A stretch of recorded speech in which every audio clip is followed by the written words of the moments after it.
Šiandieną čia pristatysiu Jums pranešimą rengtą kartu su kolege iš Jungtinės karalystės, Elizabeth Prohaska. Jinai yra Birthrights organizacijos atstovė, taip pat teisininkė besidominti žmogaus teisėmis gimdymo srityje. Ir mūsų pranešimas vadinasi Akušeris, laisvoji profesija ir Europos Sąjungos teisė. Prieš pradėdama kalbėti, norėčiau paprašyti čia susirinkusių, man tiesiog labai smalsu, kiek iš čia esančių yra akušerių. Ar galėtumėt pakelti rankas? Yra. Labai smagu, kad jūs esate čia. Taigi, akušeris yra laisvoji profesija. Ką reiškia laisvoji profesija?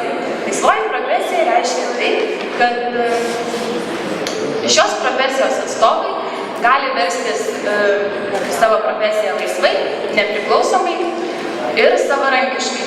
Paprastai tai yra žmonės turintis specifinę kvalifikaciją, jų profesinė veikla, jų darbas, kurį jie atlieka, yra taip pat specifinis ir jie savo veiklą gali verstis savarankiškai. Savarankiškai pagal Europos Sąjungos teisę gali dirbti iš tikrųjų kiekvienas Europos Sąjungos pilietis. Tai užtikrina tokia sutartis dėl Europos Sąjungos veikimo. Ir akušeriai gali verstis savo profesiją savarankiškai. Dabar akušeris be to, kad yra laisvoji profesija, Europos Sąjungoje tai yra reglamentuojama profesija. Ką reiškia reglamentuojama profesija? Reglamentuojama profesija tai reiškia, kad apie šią profesiją yra kažkur visai nemažai parašyta reikšmingų dalykų, kažkokiame labai svarbiame Europos Sąjungos dokumente. Tai apie jūsų profesiją rašo. Ir viso to tikslas reglamentuoti akušerio profesiją. Beje, paminėsiu, kad yra ir kitos reglamentuojamos profesijos, tai ne tik akušerio, taip pat ir gydytojo, veterinaro, odontologo, architekto. Žodžiu, visos tokios profesijos, kurios pasižymi kažkokią specifinę kvalifikaciją ir specifinėmis žiniomis.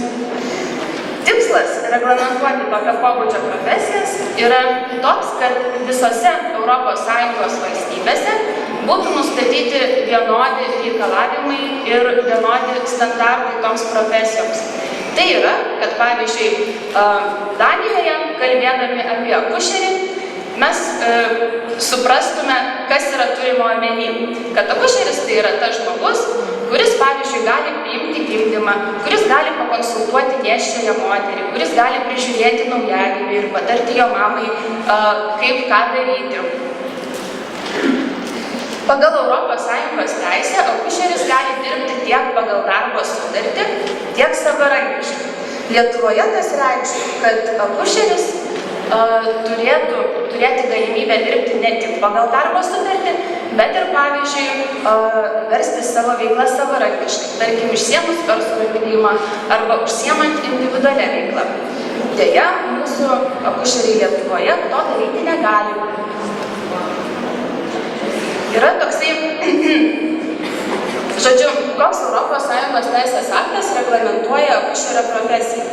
Tai prieš 2005 metais buvo priimta direktyva dėl profesinių kvalifikacijų pripažinimo ir joje būtent ir yra nustatytos tos taisyklės dėl akušerių profesijos. Taisyklės apie tai, kaip akušeriai turi būti rengiami, kokių dalykų jie turi būti mokomi ir ką jie apskritai turi mokėti ir kokį darbą, kokią veiklą įgyję išsilavinimą jie gali vykdyti. Dabar akušerių rengimas pagal Europos Sąjungos teisę galimas dvejopas. Priminsiu, jog tai yra minimalūs standartai. Iš tikrųjų galima akušerių mokyti ir daugiau. Pagal Europos Sąjungos teisę galimi du būdai. Tai yra 3 metų trukmės teorinės dieninės studijos arba 18 mėnesių trukmės specialus kursas. Pas mus, kiek žinau, yra 3 metų ir dar dabar universitetinės studijos atsiradę 4 metų. Kokia yra akušerių mokymo programa? Tai, pirma, yra mokomi teorinių dalykų ir praktinių dalykų. Teorinių, tai akušeriai mokomi visų tų bendrųjų dalykų, kurių turbūt mokomi daugelis ir kitų sveikatos priežiūros specialistų. Manau, kad šitie visi dalykai daugiau sako jums nei man. Ir tada mokomi tų dalykų, kurie yra būdingi akušerių veiklai, taip pat be galo daug visko. Dar noriu paklausti, ar yra tarp čia susirinkusių studentų akušerių ir gal galėtumėt pakelti rankas, kiek čia jūsų yra? Labai nedaug. Tai stiprybės jums, tiek visko mokotės. Taip pat akušeriai besimokindami turi atlikti ir praktiką. Ir ką jie daro praktikos metu? Jie jau pradeda rūpintis ir prižiūrėti nėščią moterį. Visą tai jie daro su priežiūra.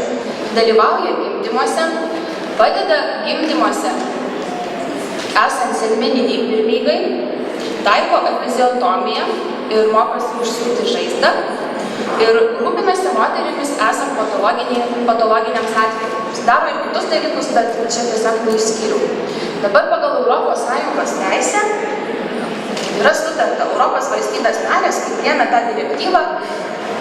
Tikslas buvo susitarti, ką konkrečiai akušeris, tai yra žmogus baigęs akušeriją, privalo gebėti daryti ir ką konkrečiai jam turi būti sudarytos galimybės daryti.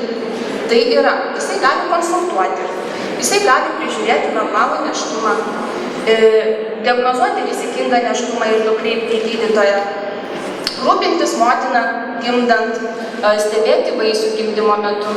Jisai gali pats savarankiškai priimti gimdymą, įskaitant reikiamą epiziotomiją, o skubiais atvejais jisai gali netgi priimti gimdymą segmeninę pirmygą.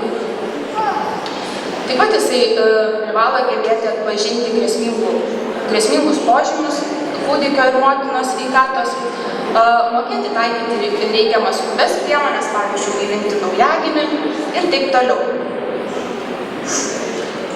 Išvada galėtų būti tokia, kad įgyvendinant ES direktyvos nuostatas, akušeriai privalo būti kompetentingi teikti priežiūrą savarankiškai nėštumo, gimdymo metu ir po gimdymo.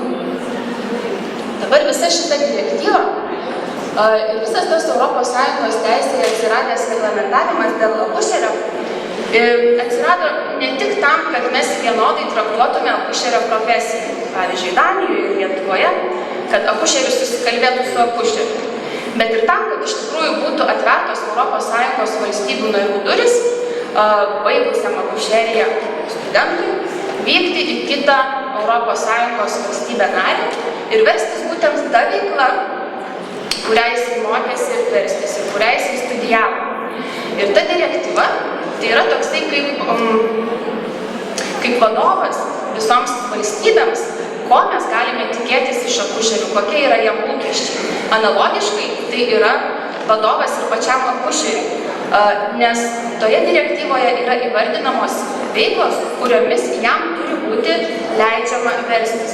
Vadinasi, čia turbūt jau iš girdėtų pranešimų supratome ir girdėjome, kad pavyzdžiui, Jungtinėje karalystėje akušeris verčiasi savo veiklą savarankiškai. Yra komandos kažkokios ir akušeriai, jie nepriklausomi, tarkim, nuo ligoninių, jie konsultuoja nėščias moteris, prižiūri jų nėštumus, padeda gimdyme, tada prižiūri, padeda po gimdymo ir visą jie tą daro savarankiškai. Lietuvoje, tarkim, atvykusiam akušeriui iš Jungtinės karalystės jau gali kilti keblumų ir jis tikrai nesupras, kodėl jo kolegos vietiniai akušeriai negali daryti to, ką jisai veikia savo gimtinėje. Tai čia apie suderinamumą su ES teise.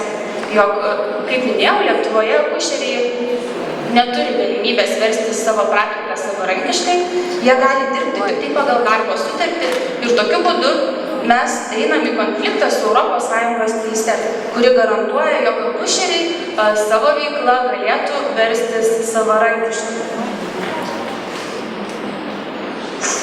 Arba jeigu kartais taip atsitinka, kad akušeriai nėra parengiami taip, kaip yra numatyta direktyvoje. Na, tarkim, akušeris nėra kompetentingas priimti gimdymą savarankiškai arba nėra kompetentingas konsultuoti nėščiosios. Tuomet mes irgi pažeistume ES direktyvą.